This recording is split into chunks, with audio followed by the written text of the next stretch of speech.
Matt, you know better than the boat people living in someone else's country. It's quite funny. I often get attacked by predominantly Brits and sometimes Spaniards.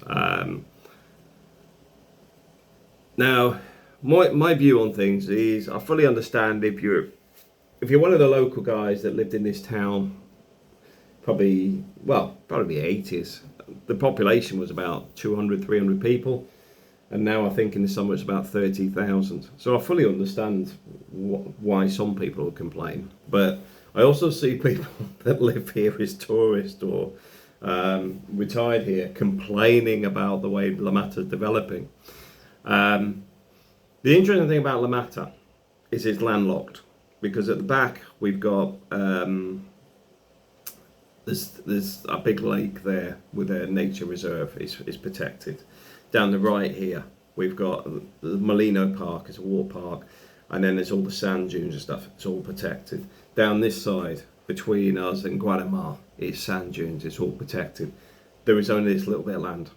So its developments are pretty restrictive because the last bits of land that are being developed is around the back here. We've got a new sports complex, and then the rest of it is sort of renovations. So people are complaining about a new boardwalk, not because they don't want it, is the disruption of the fact that they're building it.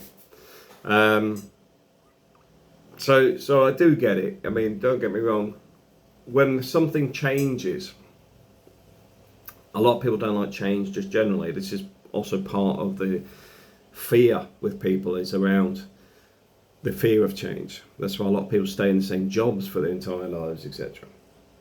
So yeah, I get it. I'm an expat. I'm an immigrant to Spain. But do you know what? I don't moan and complain about Spain, bizarrely. I'll actually shrug some of the stuff off in a humorous way. You know, like when I get messed around with immigration and stuff, it's like, or when I got parking fine last week, because my road was dug up, so they fenced all my road off. So I had to park around the side. And I was like one parking bay away because I have a market on a Wednesday. So my car was like one parking bay over. There's no signage saying don't park here. So I thought I was outside the market. I wasn't. My car was towed, and then 90 odd euros later, I picked it up. But you just go, I can't even be bothered with it. Now in the UK, it may frustrate me more because quite simply you'd have gone, well, I can't park on my street because you've destroyed my street, blah, blah, blah, whatever. But it's not those sort of things that generally bother me anyway. You know, I look at where I'm in La Mata. We do have some people that were homeless. I think they've taken over an empty building over by the other end of the town, which I'm not even sure it was a house. I think it was a water station. I have no idea. But there used to be a big resort place with a swimming pool and stuff over there. Allegedly somebody died in there and that's why it's shut down, but that's been sat empty for a long time. So I mean, that's prime for development. And there's another one over the back that at the Europas, which used to have a bowling alley and stuff, and that's been shut down for years. Prime for development. But the point for me is these things that are going on in La Mata are progressive. You know, having a new sports complex, fantastic. Means we're going to have more events locally, may have access to gym equipment, etc. I'm not going to complain about that. Some of the people will that have been here a long time, because this used to be like 200 houses and now it's apartment blocks all the way down. It's the same way. I don't complain. I live in a resort town because I've come in afterwards and it's already here. And even if it was before, I may not have complained because I assume I'd have been a landowner and done quite well out of it. But either way, I'm not anti-immigration if it's positive. The same as I've worked in the Middle East, I've worked in Asia, I've lived in Germany, I've lived in France, I've lived in other parts of the world, but I don't take social housing, I don't take benefits, I don't take healthcare. I've got global private healthcare that I pay for myself, and my family all have global healthcare. Even illnesses relating to family or whatever in the Philippines, I fund that. Nobody's paying my way. I pay my way, and I pay the way of my family. Now, this is where there's a big difference. I have no issue with people coming into the UK and funding their own way and working within the boundaries and legalities of the country. The same way as I have a Spanish driving licence, not a UK one, because part of me being a Spanish resident is having a Spanish licence. So I went through the headache of taking all the tests and assessments and medical to get my Spanish licence. Same as I have a Filipino driving licence. I'm not expecting the system to change for me.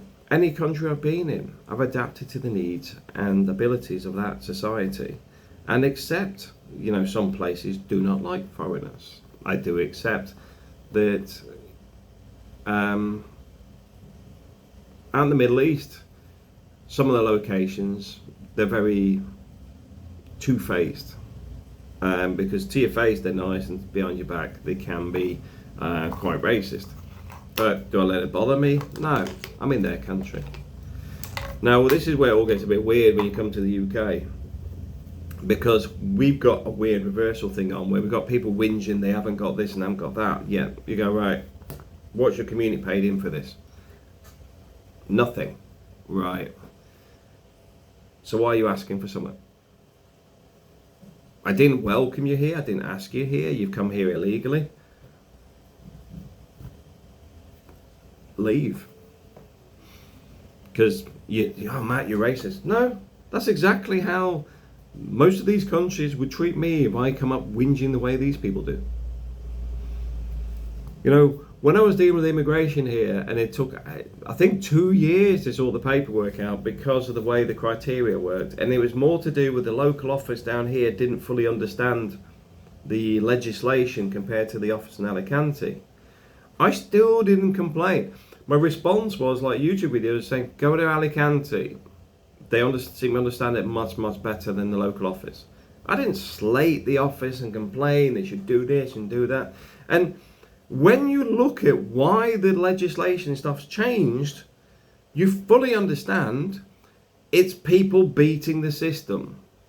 So the system used to be, a while ago, if you had 6,000 euros in your bank, off you go, you can come and live here. Then they realised show money and all that sort of stuff where people are swapping the money between their accounts, so that you go in, whoever you are, from whatever country, I'm not going to say any demographics in here, you would give them some show money in your bank account, you get your paperwork done, then you give it to your brother, your sister, your uncle, your cousin, whatever, and they all do exactly the same. That's the reality of a lot of the cultures we're inheriting. Now, don't get me wrong, I have seen some of the crap cultures in the UK. I've had to deal with some of the Gypsy areas as well. I used to look after some places up in Birmingham, like Bilston and whatever, where you've got some families that are actually in the newspaper, and the community's actually protested and lobbied to stop them moving in the area, and then you're still going down the route of the local authority, where you're sort of forced to house these people. Then 2 weeks later, you see a 12-year-old kid riding through the town centre on a Shire horse, bareback. The horse bareback, not the kid. And the first thought is, that's that family. So I fully understand we have our own crap, but we don't need to keep inheriting it. So yes, I do go to other countries, but yes, I pay my way. Yes, I've actually left places better than I entered them. My investment in Spain is, what's that? How many years? I think I've been here, is it 8 years now? Been here a while. So I'd say my investment in Spain, financially, over that period of time is probably more than €500,000, easily. So I've actually generated cash into the community and put money into the system. I would also say in the Philippines, we created a call centre out of thin air. We created jobs. There isn't anybody that worked for us that come out worse off than they went in. We often paid more than most other people were paying as well. We helped develop some people's skills that wouldn't be able to work in a call centre otherwise. But once they'd been there, got the experience and knowledge, they could go elsewhere. So I know I've created positive footprints. The same as did a lot of charity project stuff out in the Philippines. We developed the apartments and stuff. So even on the construction, we employed local labour. So it's very difficult to actually say, oh, well, you do it. No, I don't take anything, I bring.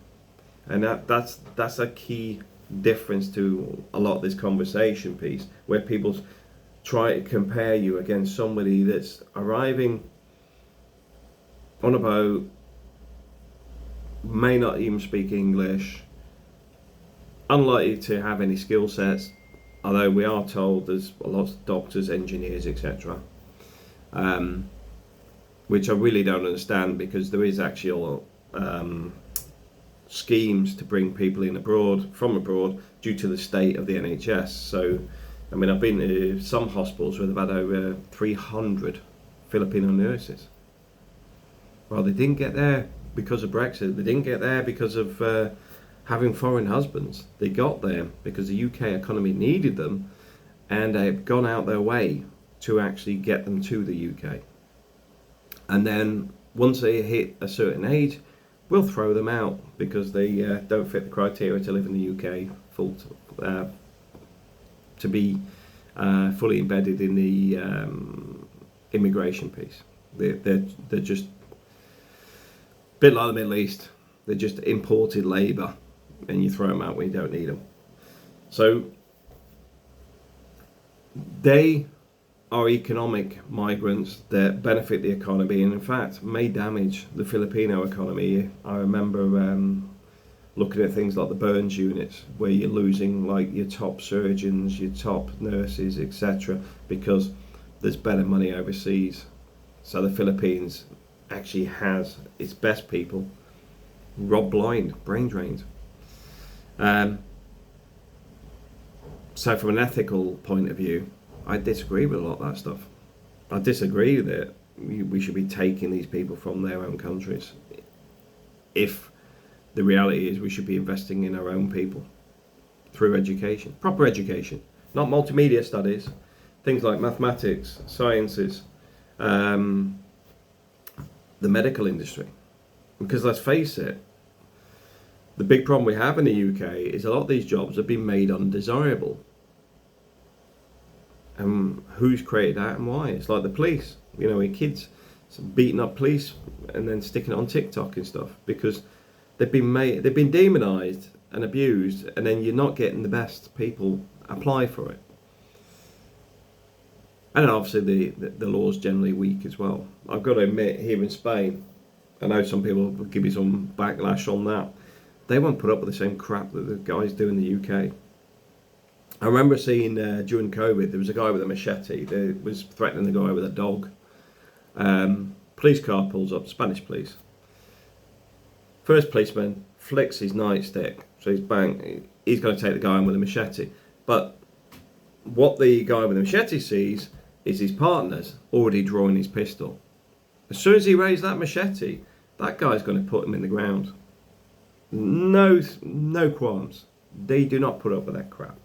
It's the same as they had another one with a machete. They had him wedged between a police car and a police van, and the guy wouldn't drop the machete, so he reversed the police car and smacked him again until he did drop it. They will not put up with that crap. And I've got to admit, I'm more in line with that rather than having these people run amok.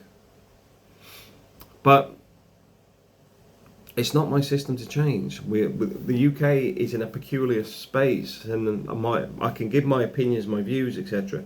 But part of me sharing this is not just to say this is what I think, but to also sort of say I'm speaking more openly, because to say you may not be the only voice on this, because a lot of people are being silenced because people worry about being seen as a racist or a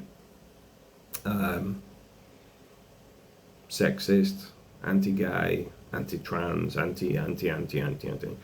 But in reality, you're just going, well, this doesn't make any sense. Like I say, people saying, oh, well, you immigrate. Yeah, of course I do, but I pay my way.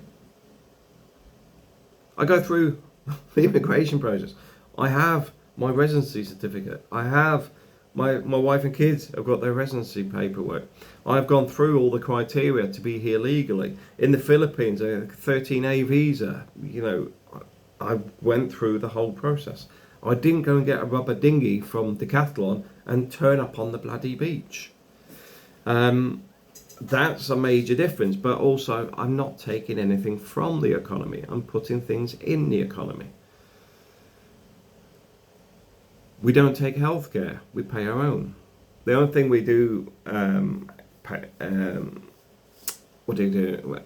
The only thing we are taking is education at the moment for the kids.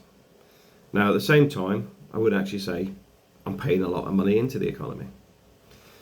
I would also say that we are very embedded in helping the schools if we have an opportunity. So for example, when they have things for like the AMPA, which is the Parent Teachers Association, or the special school needs stuff, we give stuff away.